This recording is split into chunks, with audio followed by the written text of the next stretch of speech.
I'm Shay. Welcome to the first in my video series on the science of kink. With anything we do in kink, I think it's important to start with intention and the question of why. So I would categorize myself as the owl on the right, which, as you can tell from the expression of the other owls, might seem a bit outside of what we might think of as the norm. A lot of kink involves intense sensations, aka pain. But isn't pain bad? Shouldn't we want to avoid pain? Taking pleasure in initially aversive stimuli is perhaps not as unusual as we might perceive. This leads to one of my favorite studies and topics, benign masochism or hedonistic reversal. These come from a study called Glad to be Sad and Other Examples of Benign Masochism. And they're all, quote, initially negative activities that are shown to produce pleasure or hedonistic reversals in substantial numbers of individuals. This study looked at 8 areas, each with multiple subcategories. Sad, like watching sad movies. Burn, like eating spicy foods. Disgust, like pinching pimples. Fear, like riding thrill rides. Bitter, drinking unsweetened coffee. Exhaust, like feeling physically exhausted. Pain, for example, massage pain. Or alcohol, like drinking beer.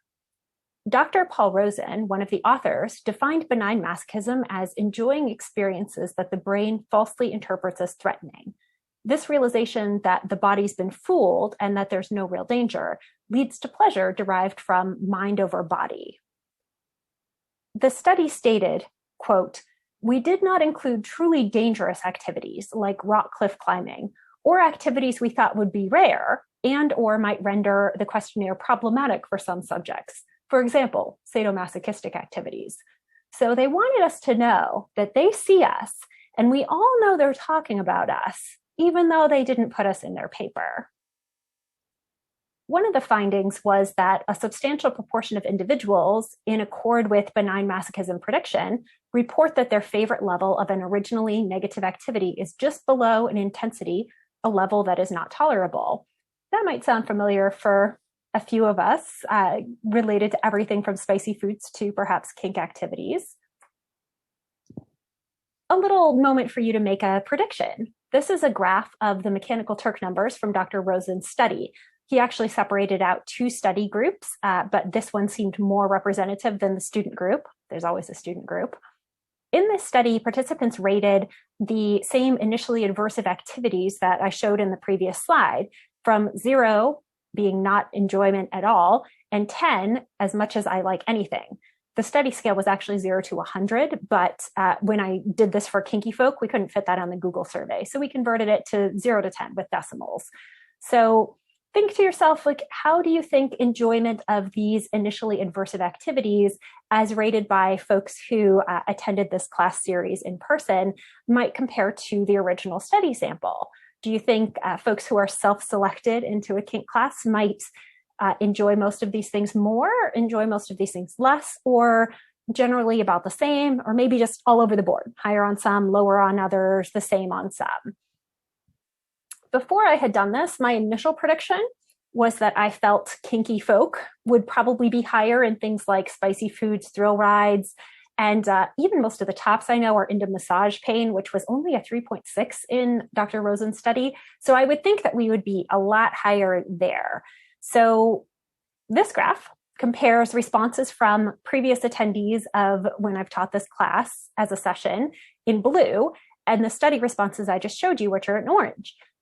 I would say the one that surprised me the most was pinching pimples being so much higher. Apparently, kinky folk are some disgust-loving people. They're all watching Dr. Pimple Popper, and they're about that life, which I did not see coming. But the fact that all of these were higher than the mechanical Turk numbers in Dr. Rosen's study does make some sense, because multiple studies have found a correlation between at least some of these variables. For example, people who enjoy action movies, adventure seeking, and exploration are 6 times more likely to enjoy the burn of a spicy meal. This was according to the study Some Like It Hot, a temporal analysis of hedonistic responses to chili pepper. This is a different study related to benign masochism. It was reward circuitry activation by noxious thermal stimuli. In this study, research subjects in an MRI had painful heat applied to them, And researchers found that the reward and pain areas of the brain both lit up. Quote, we observed that noxious thermal stimuli produce significant signal change in reward circuitry as well as in classic pain circuitry. These data support the notion that there may be a shared neural system for the evaluation of aversive and rewarding stimuli. You know how they say the opposite of love isn't hate, it's indifference? Similarly, pain and pleasure are two sides of the same coin, which is to say they're closely related and interrelated. And we'll talk a little bit more about that in the pain processing module. I mentioned before that science hasn't studied kink for the most part, but a few places have. I recommend this website, scienceofbdsm.com. One of the studies they talk about was done at Arizona Power Exchange and Thunder in the Mountains. Participants had their salivary cortisol and testosterone measured and participated in psychological surveys of relationship closeness, both before and after kink activities. There were a number of interesting findings and a fascinating discussion of some outliers. One of the study's conclusions was that after their scenes, bottoms and tops showed decreases in cortisol and increases in feelings of relationship closeness. So I hope you enjoyed this little introduction to hedonistic reversals. And if you enjoyed the series, leave a comment and hopefully we'll keep recording them for you.